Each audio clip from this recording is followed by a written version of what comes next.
The night was thick with silence, broken only by the restless whisper of the desert wind.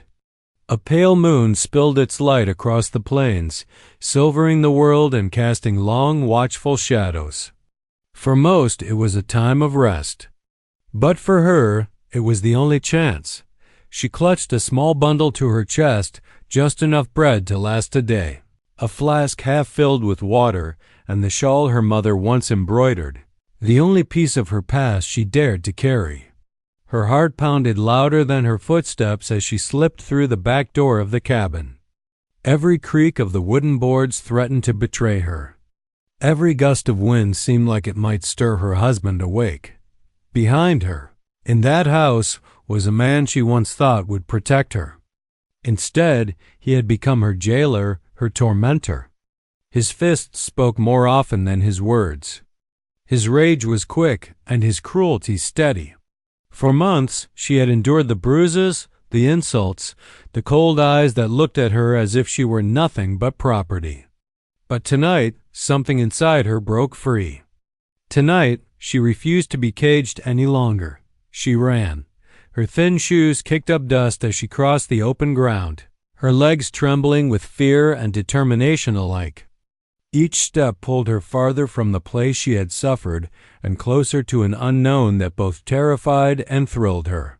She had no clear plan, no destination, only the need to be free, to breathe without fear of his shadow falling across her.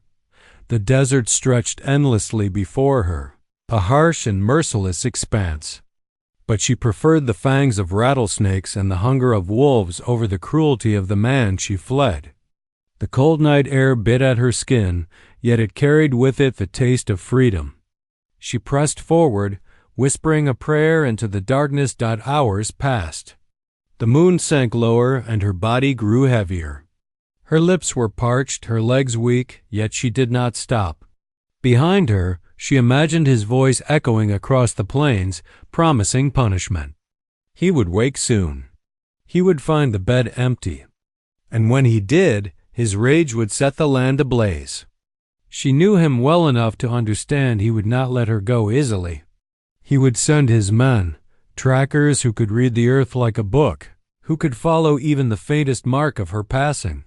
Still, she dared not slow. Every rustle of dry grass made her flinch. Every coyote's howl sent a shiver down her spine. She was a lone woman, fragile and unarmed, in a world where the strong devoured the weak. Yet inside her chest burned a stubborn flame, a flame her husband had tried and failed to smother. That flame whispered that freedom was worth any risk. By dawn, her feet were blistered and her throat raw. The desert sun rose fierce and merciless, promising another trial. She stumbled over stones and caught herself on thorny bushes, her arms streaked with scratches. At last she found a dry creek bed and collapsed against the rocks, her body trembling from exhaustion. She pulled her shawl around her shoulders and pressed her forehead to her knees. Tears slipped down her cheeks, though she made no sound. She could not afford weakness, not now. Somewhere behind her, the hunt would already have begun. She imagined the hoofbeats of horses pounding the earth, drawing nearer, and yet, even in her fear, there was a strange kind of peace in her heart. For the first time in years, she was not under his roof, not bound by his command. She was alone, yes, vulnerable, hunted, but she was also free.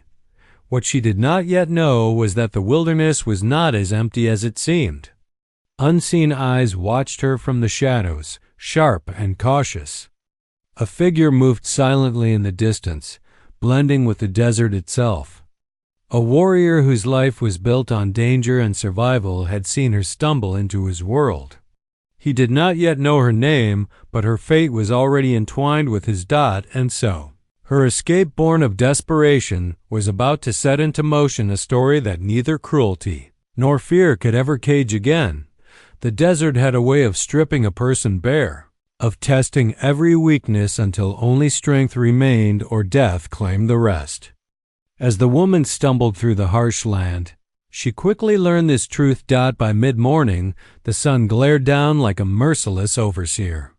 The cool night winds that had carried her through her escape were gone, replaced by waves of heat shimmering across the plains. Sweat clung to her brow and dampened her dress. Her water flask was already lighter in her hand, and the few crumbs of bread she had taken seemed pitiful against the vast emptiness of her journey. Her throat burned with thirst, but she forced herself to take only the smallest sips. She knew nothing of desert survival, only that water was life and wasting it meant death. Still, her body cried out for more, and she clenched her jaw against the urge that around her stretched endless miles of dust and thorn. Mesquite trees hunched in twisted shadows, and jagged rocks cut the land into sharp, unforgiving ridges. The cries of hawks circled overhead, their wings black against the blinding sky, as if they already sensed her weakness. She shivered at the thought that they might be waiting for her to fall. Her husband's men would be on horses. She realized with dread. They would ride faster than she could run, cover more ground in hours than she could in days. Her only hope was to hide where their tracks could not find her, to disappear into the wilderness itself. But she was no tracker, no hunter, just a woman whose spirit had finally rebelled against chains. The ache in her feet grew unbearable. Her shoes, already worn thin, tore against the sharp stones. Blood stained the fabric, each step leaving a faint mark behind her. She knew enough to realize that this trail of crimson might guide her pursuers straight to her. Still, she could not stop. The hours crawled by. She kept walking, kept pushing, even as her body screamed. She thought of the cabin she had left behind the cold walls, the endless silence after his anger. Every lash of memory became a whip across her back, driving her forward. As the sun dipped lower, shadows stretched long again, and with them came a strange kind of dread. The wilderness that scorched her by day also prowled with dangers at night. Coyotes yipped in the distance, and the rasp of insects filled the silence. She had no fire to keep them at bay, no weapon to defend herself. She found a hollow beneath an outcrop of stone and huddled there, wrapping her shawl tightly around her shoulders. Her bundle of food was nearly gone. The water flask, too, felt dangerously light. Fatigue pressed down on her, heavier than the rocks above. She told herself she would close her eyes only for a moment, but the moment stretched, and soon sleep stole her away. Her dreams were twisted things, her husband's face looming, his hands reaching for her throat, the sound of hoofbeats pounding closer and closer. She woke with a cry, heart hammering, only to find the desert still around her, silent and vast. But in that silence, her fear sharpened, because she thought she had heard something move, a crunch of gravel, a whisper of leather against stone. She held her breath, clutching her shawl like a shield. The wilderness was alive around her, but this sound was not of beast or bird. Someone or something was near. Her heart froze. Was it one of her husband's men? Had they already found her? Yet, hidden in the shadows, watching with eyes that missed nothing, was not a pursuer but a protector. The Apache warrior had tracked her movements all day. He had seen her stumble, seen her struggle against a land that would not forgive weakness. He did not yet know her story, but he knew desperation when he saw it, and as night fell fully, her fate moved one step closer to his. The desert night had returned, its cloak of darkness broken only by the cold gleam of stars. The woman lay curled beneath the rock ledge, her shawl wrapped tightly around her, though it did little to keep away the creeping chill. Her body ached from the day's endless march, but sleep refused to come. Each whisper of wind, each crackle of stone unsettled her. Fear gnawed at her bones more cruelly than hunger, and then she felt it, not a noise, not at first. More like a presence, a shift in the stillness that made the tiny hairs at the back of her neck rise. Slowly, she sat up, clutching the shawl in both hands. Her eyes darted into the dark, searching. A figure stepped out from the shadows.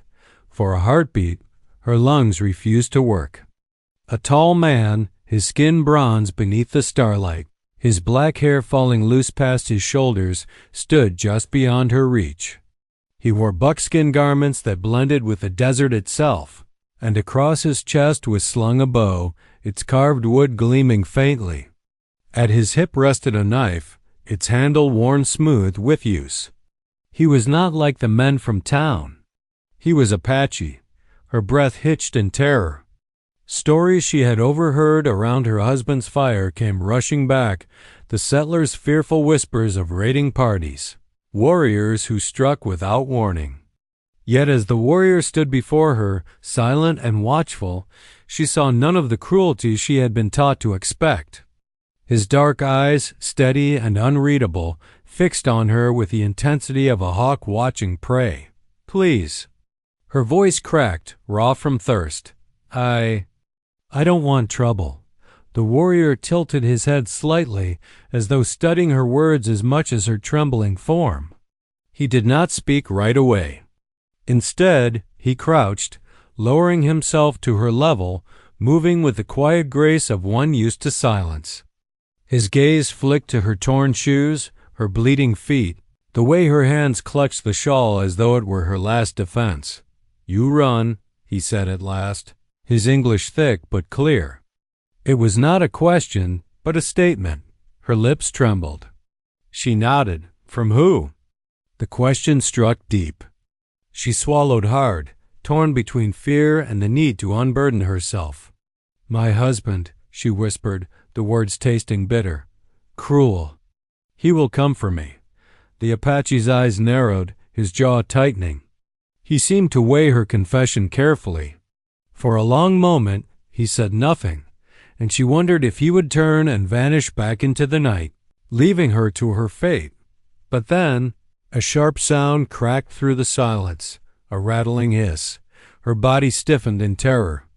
Just a few feet away, half hidden in the rocks, a rattlesnake coiled, its body tense, its fangs ready. She froze, knowing a single wrong movement could be her end. Before she could scream, the warrior moved. His hand flashed to his knife, and in one swift, fluid motion, the blade struck. The snake writhed, then fell still. She gasped, her heart pounding. He picked up the creature's limp body and tossed it aside as though it were nothing, his face unreadable. Then, turning back to her, he spoke with a quiet firmness that made her shiver. "Alone? You die." She blinked at him, not fully understanding until he reached into the pouch at his side and drew out a small water skin. He offered it to her. For a moment, pride and fear warred within her. To drink from his hand was to accept his help, to place her life in his keeping. But her throat burned and her body ached. Trembling, she reached for it. The water was warm, but to her, it was salvation. She drank greedily, coughing as it slid down her parched throat. When she tried to thank him, her voice broke into sobs she had not meant to release. The warrior's expression softened slightly. He said nothing, but his eyes no longer held the sharp distance of a hawk. Instead, they carried something else, a recognition, perhaps of suffering, he understood. For the first time since she fled, she felt a fragile thread of safety. Yet even as she drank and steadied herself, far across the desert, the distant thrum of hooves stirred the air. The pursuers were coming, and both she and the Apache warrior knew her time alone in the wilderness had ended. The night air had grown colder, but the woman's blood ran hot with fear. The Apache's eyes shifted to the horizon, sharp and alert, and though she heard nothing, he seemed to sense what she could not. His head tilted slightly, his jaw tightening. Then she heard it hoofbeats faint at first, like a distant thunder, but growing. The ground itself seemed to hum beneath her, carrying the sound of riders drawing nearer. Her heart lurched in her chest. "It's them," she whispered, her voice breaking. "He's coming." The Apache warrior rose fluidly to his feet, his bow sliding into his hand as though it had always been a part of him. He turned his gaze toward her, and for a long, heavy moment he said nothing. Then his voice came, low and certain. "Stay." Her mouth opened in protest, but the command in his tone silenced her. He stepped into the darkness, moving with a quiet grace that made him vanish almost instantly into the desert shadows.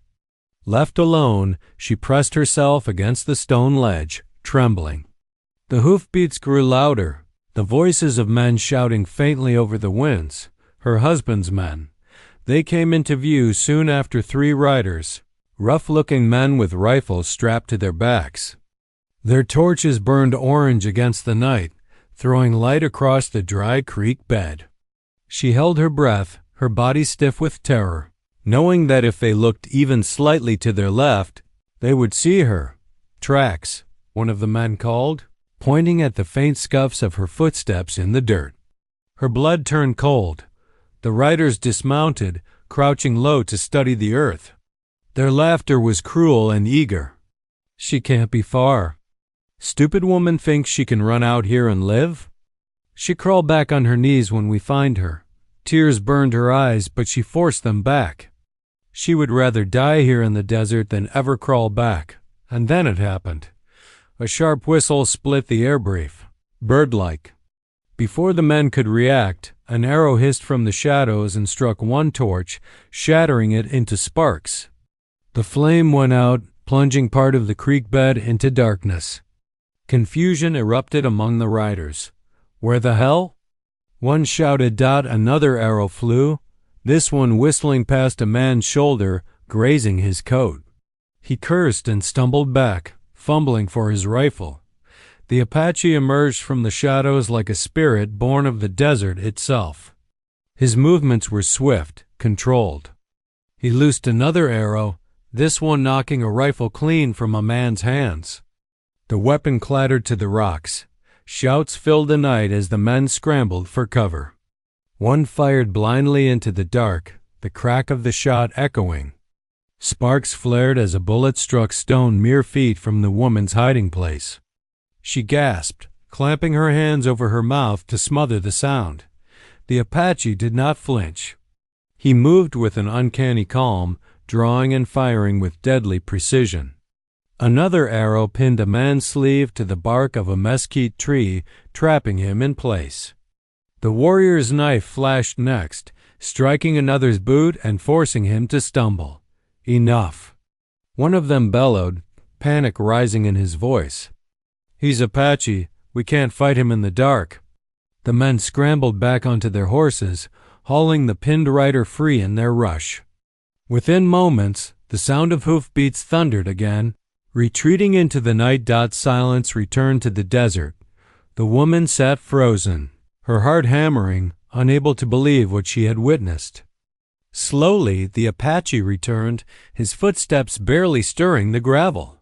His expression remained unreadable, but his eyes flicked briefly to her, scanning for injury.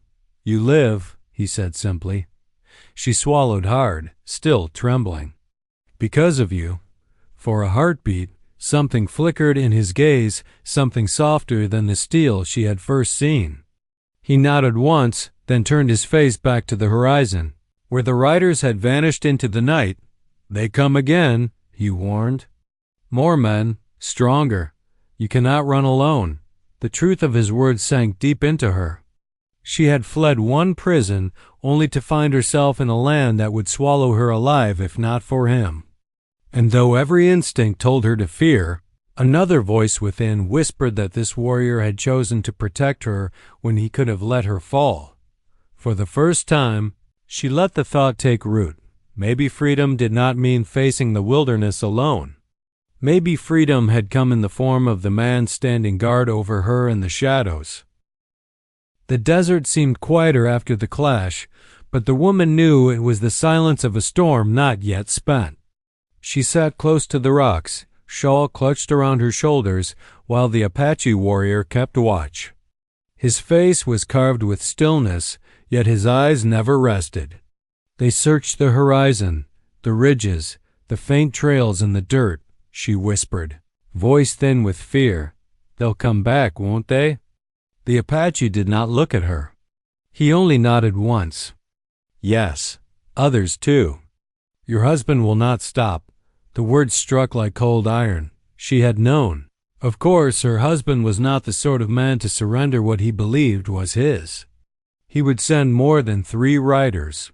He would send hunters, trackers skilled in following even the faintest print across stone and sand. And when they came, they would bring with them the cruelty of his wrath. She shivered, her fingers tightening on her shawl. The warrior noticed. Without a word, he moved to the snake he had killed earlier and, with practiced hands, cut the hide from its body. She flinched at first, but he worked with calm efficiency, using the skin to patch the torn solace of her shoes. When he handed them back, his voice was low. You walk farther now. Her throat tightened. Gratitude swelled in her chest, though fear still gnawed. Why? Why are you helping me? He paused, his dark gaze flicking to hers. For a heartbeat, she thought he would remain silent. But then he spoke. Because men who hunt women are no men at all. The simple truth of his words broke something inside her. She lowered her head, hiding the tears that welled in her eyes. For so long, she had been told she was worthless, fragile, a possession. Yet this man, stranger and feared warrior though he was, had risked his life for her without demand or cruelty. But the moment of stillness could not last. By dawn, the Apache led her from the creek bed, moving swiftly through the desert as though he belonged to it. She stumbled behind him, her patched shoes making the journey bearable, though each step still burned. He glanced back now and then, ensuring she kept pace. They reached a rocky ridge and climbed until the land stretched wide beneath them. From the top, the woman caught sight of a dark line cutting across the desert floor. Distant riders, moving fast, their shapes blurred by heat and distance. Even at that span, she felt her stomach twist. She recognized the posture of the lead rider, tall and rigid, the man who had once been her husband. Her knees weakened. He's found me. The Apache crouched beside her, scanning the riders with eyes sharp as a hawk's. They follow easy trail, he said. Your feet bleed. Your steps heavy. Too clear. Shame and despair washed over her. She had left a road of her own suffering behind her, and it had led him straight to her. What do we do? She asked, her voice shaking. The warrior rose, shoulders set, bow gripped firmly in his hand. We do not wait for them to take you. He moved quickly, guiding her into a narrow pass between the rocks. The trail here was treacherous, littered with jagged stones that would break a careless ankle. Yet it also left less sign of their passing. He showed her how to walk lightly, how to step on stone instead of soil. She tried, clumsy but desperate, and though her heart pounded, she began to understand the rhythm of his movements, but the sound of hooves grew louder. The hunters were closing. Her husband was drawing nearer, his fury a weight she felt even before his shadow reached her. For the first time, she turned to the Apache not just with fear, but with a plea. Don't leave me. He looked at her then, his face still hard but his eyes carrying a fire that steadied her trembling.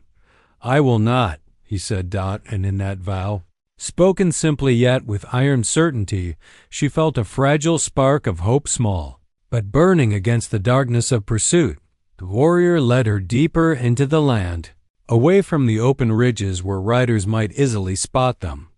He moved with uncanny certainty, as though the earth itself whispered its secrets to him. The woman followed, stumbling at times, her breath ragged, but she clung to his shadow like a tether of survival. Hours passed before the landscape shifted. The desert walls rose higher on either side, forming a narrow canyon. At first she thought they had wandered into a trap, a place where husband's men could corner them. But as the warrior pressed forward, she began to see its hidden promise. The canyon held water. A small stream wound through its base, silvered by moonlight. Trees with broad leaves leaned over the water, their roots deep in the soil. The air here was cooler, touched with the dampness of life. Birds rustled in the branches, and the hum of insects carried through the shadows. Compared to the merciless desert outside, it felt like stepping into a secret world.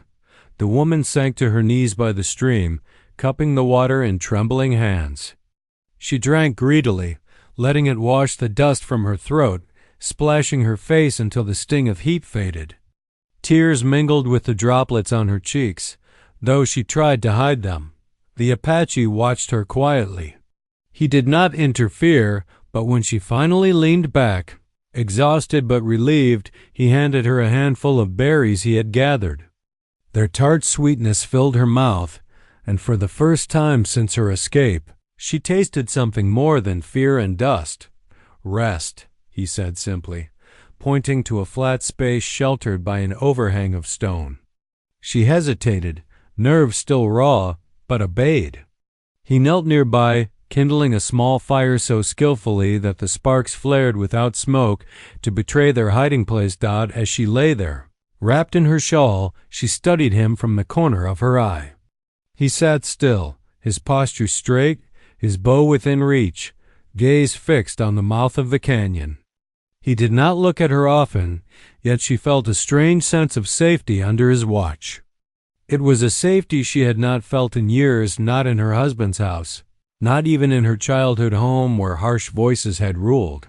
Her voice, fragile but curious, broke the silence. "Do you have a name?"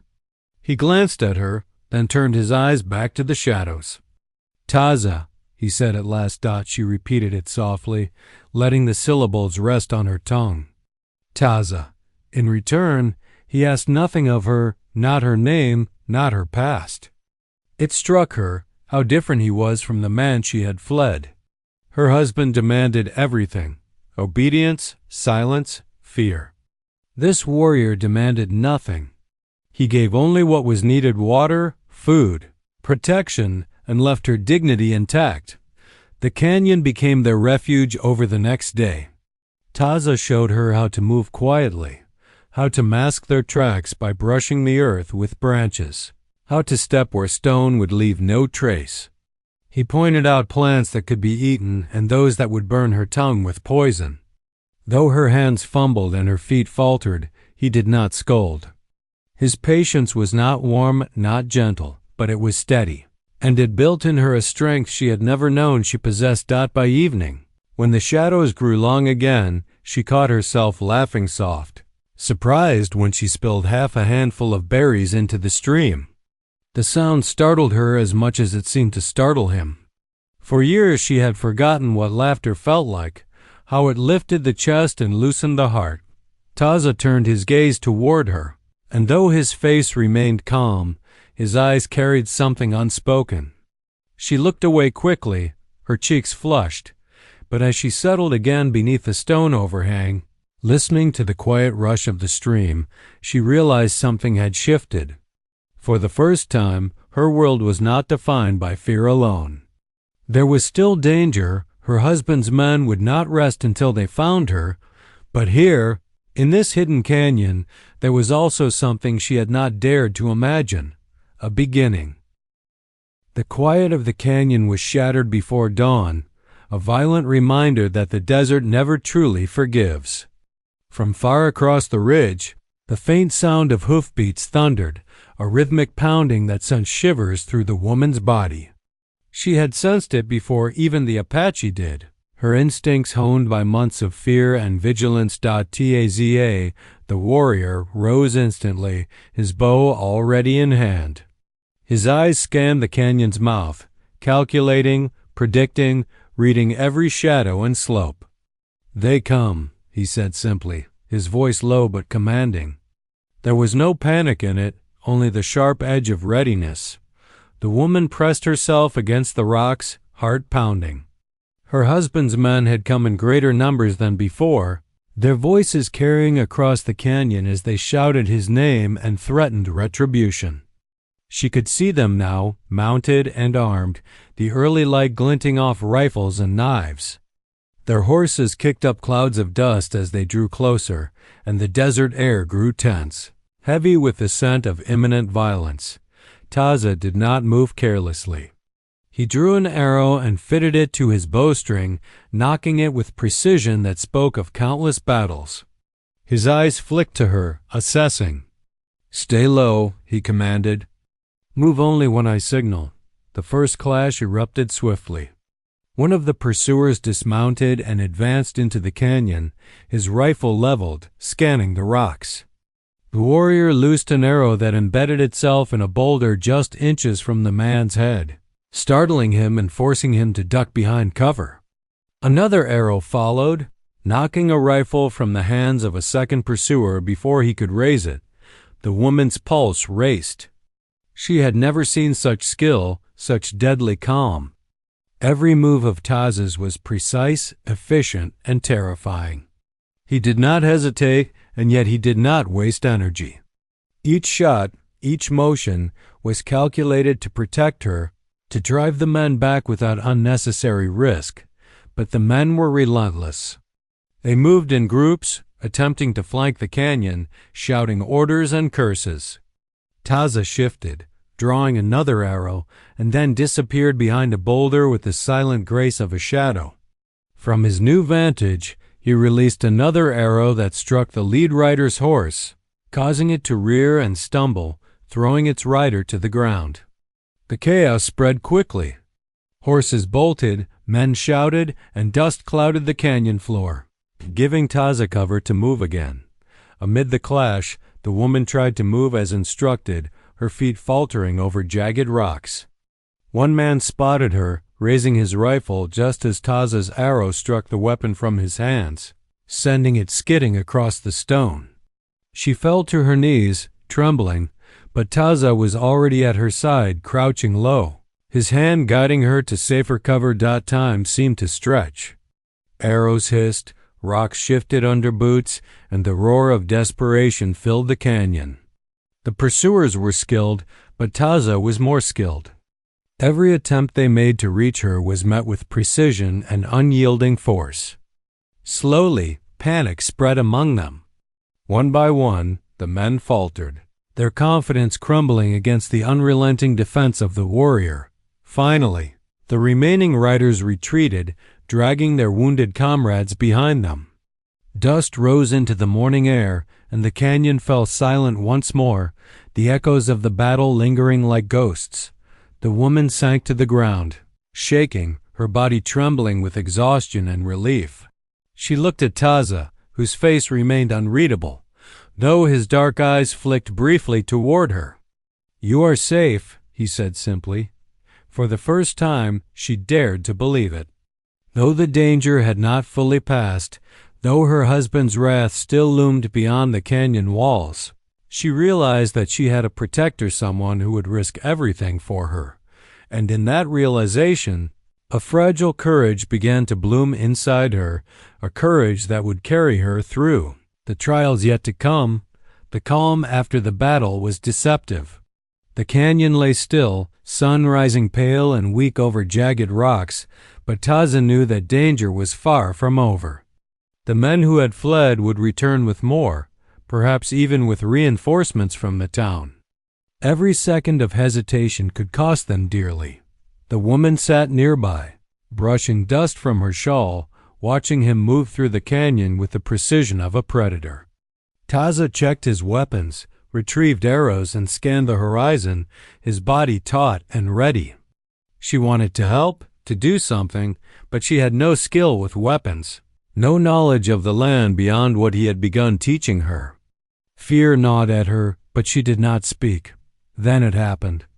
A shadow moved too quickly along the canyon edge. One of the pursuers, who had hidden and waited, leapt from cover with a knife raised high. Before the woman could scream, Taza reacted. He pushed her aside, drawing his knife and parrying the attacker's strike. Steel clashed, and the sound echoed sharply across the canyon walls. Taza fought with strength and skill, but the man was desperate and wild, striking with furious force. In a sudden, sharp movement, Taza twisted to protect the woman again, and a knife grazed his side. He stumbled, the wind leaving his lungs for a heartbeat. "Stay back." He barked, pain threading through his voice but tempered with authority. His eyes never left the man who lunged again, but his movement was slowed. The woman froze, heart hammering. She wanted to run, to help, but she knew she could do nothing. Everything rested on him. Finally, Taza's training and instinct took over. With a swift, fluid motion, he disarmed the attacker, sending the knife clattering against stone. The man's next strike was met with a hard elbow to the chest, and he collapsed, stunned and unable to rise. Taza's side throbbed sharply, but he did not falter. His eyes met the woman's briefly, dark with warning and reassurance. "Come," he said, voice low.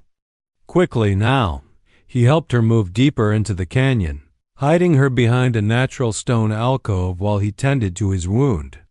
Blood seeped through his tunic, staining the fabric dark. She gasped, shaking her head, instinctively trying to press her hands against the cut, though she knew little of first aid.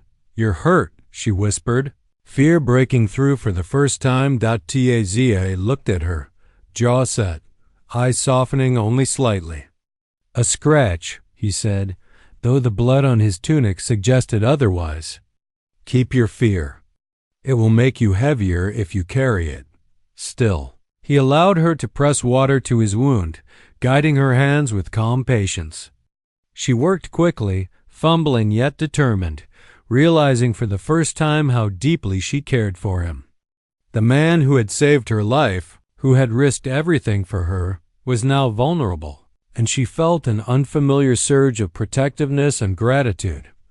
Hours passed, and though the wound throbbed, Taza remained steady, his movements deliberate. He spoke little, but his eyes often flicked to her, observing, assessing, silently acknowledging her presence as more than just someone he protected. For the first time, the canyon was not just a place of survival, it was a space where something unspoken began to grow between them. Fear, respect, and an emerging bond intertwined. She had fled one man who sought only to dominate her, only to find herself standing beside another who would risk death to keep her alive. And in that realization, she began to understand. Freedom was not just escaping cruelty. Freedom was finding someone who could stand with her, fight for her, and perhaps care for her in ways she had never dared imagine. Taza's hand rested briefly on her shoulder, steadying her as she assisted him. The contact was small, fleeting, yet it spoke volumes.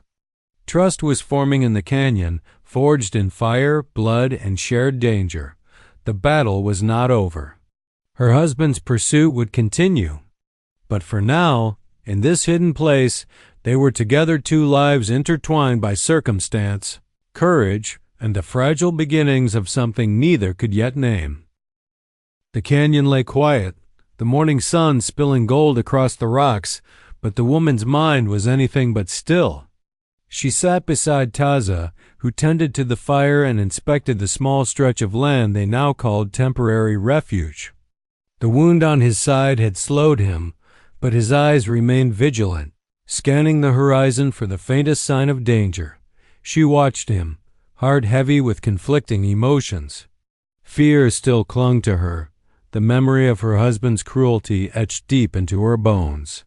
She had fled that life, run through the desert, faced thirst, hunger, and the unknown, and yet here she sat, still dependent on another man's protection. But Taza was different. He did not command her. He did not punish. He did not seek to control. Every action, every glance, every arrow loosed in her defense had been a choice to protect, not dominate. For the first time, she considered that freedom might mean more than mere escape. Freedom could mean choosing a life with someone who respected her will, who valued her courage rather than fearing it. Her hands trembled as she pressed a clean cloth to the warrior's wound, remembering how easily he had risked himself for her. "Taza," she whispered, her voice barely audible, I don't want to be chased anymore. I don't want to live in fear. But I don't know if I can leave everything behind to stay here with you." He paused. his dark eyes meeting hers, steady and unwavering. "You must choose what freedom means to you," he said, his voice calm yet layered with urgency. "Running from one man does not make you free. You must decide if you will face what comes next, whatever it may be, with courage, or return to the chains you fled." The weight of his words pressed on her chest. Return? That was impossible. The thought of going back to him, to his anger, his fists, his relentless control, sent a shiver down her spine. Yet staying with Taza meant venturing into the unknown, living in a world she did not yet understand, relying on someone she barely knew, trusting him with her life and her heart. She closed her eyes, letting the canyon's quiet wash over her. The sound of the stream, the rustle of the leaves, the distant call of a hawk. This place was alive, unlike the cold, oppressive walls of her former home. And in that life there had been no warmth, no safety, no choice. Here, even in danger, she had a chance to decide for herself. When she opened her eyes, Taza was waiting, silent but patient. He did not push her. He simply waited for her to speak her decision. I choose to stay," she said finally, voice trembling but firm. "I will face whatever comes with you. I trust you. And I will fight for my freedom, not just run from it." A faint, almost imperceptible nod passed between them. He did not smile, he rarely did, but she felt the weight of approval, the respect, the recognition of her courage. It was not love yet, not fully, but it was the seed of something stronger, trust, and the shared resolve to face the world together. The desert beyond the canyon stretched wide and unforgiving. Somewhere out there, her husband still searched, driven by obsession and anger. But she was no longer the frightened woman who had fled through the night. She had learned to walk lightly, to read the land, to survive, and she had learned that she was not alone. With Taza by her side, she would no longer merely escape. She would fight, live, and define her own path. The canyon, once a place of hiding, had become a symbol of possibility, of courage, and of a freedom hard-won by determination and trust. For the first time in her life, she understood that true freedom was not just running away from the past, it was choosing a future where she could stand, face danger, and live without fear, and she had chosen to live that future alongside the warrior who had risked everything to protect her. The first light of morning spilled into the canyon, painting the rocks in soft hues of gold and rose. The night's tension had lifted, leaving a fragile calm in its place. Birds called from the branches, and the stream's gentle rush filled the canyon with a sense of life returning. Yet both the woman and Taza remained alert, knowing the danger was not fully past. From the ridge above, they could see movement in the distance. Her husband had returned with a few stragglers, his fury undiminished. But the man who had once terrified her now seemed powerless against the strength and cunning of Taza. Apache warrior had anticipated their return, using the terrain, shadows, and natural cover to gain the upper hand. The clash began swiftly. Taza moved like a shadow, arrows flying with deadly precision. The men, unprepared for the terrain and his skill, faltered quickly. One fell from his horse, another tumbled against the rocks, and soon her husband himself was caught in the chaos, trapped by his own desperation. The woman watched from behind the shelter of a boulder, her pulse racing. Fear still lingered, but it was tempered with a newfound courage. She realized that she was no longer powerless. She had learned, adapted, and survived alongside Taza. Though she did not hold a weapon, she felt part of the unfolding defense, her trust in him making her steady rather than trembling. Her husband, realizing he was losing, charged blindly. But Taza was ready. He stepped between the woman and the man, bow drawn and knife at the ready. The look in his eyes was not merely for survival, it was a shield.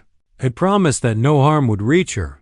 With one precise motion, Taza disarmed the man, forcing him to his knees. The woman's heart pounded as she saw the man who had once dominated her life now powerless, defeated by the skill and courage of the warrior who had become her protector. "Enough," Taza said, voice steady, carrying through the canyon. The sound left no room for argument. Her husband's face twisted in rage and disbelief, but he had no choice. For the first time, she saw him truly defeated not by brute force, but by courage, skill, and the unbreakable bond between her and the man who had saved her life. The pursuers fled, retreating into the desert beyond the canyon. Silence fell once more, though this time it was different, lighter, freer, a relief rather than a warning.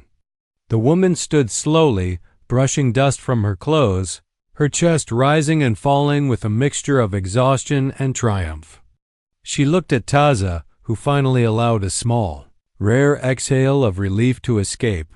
"You are safe," he said, his voice quiet, almost gentle, though his eyes remained alert. She nodded, swallowing the tears that rose unbidden. "Because of you?" she whispered. For a long moment, neither spoke. The canyon seemed to hold its breath alongside them. Then she took a hesitant step closer, realizing that the life she had once fled, the life of fear and cruelty, was truly behind her.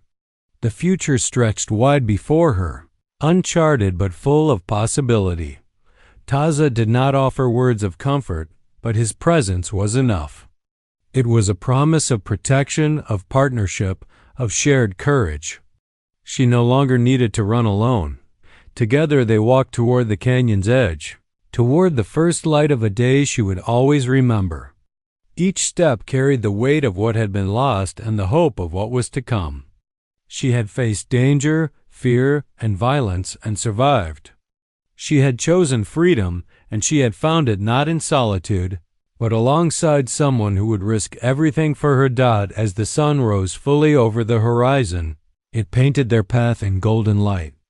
The woman glanced at Taza, and though words were unnecessary, the understanding passed silently between them. The past was behind. The future was theirs, and the canyon, once a refuge, was now the place where a new life had begun. At last, she breathed freely. For the first time in years, she was truly free.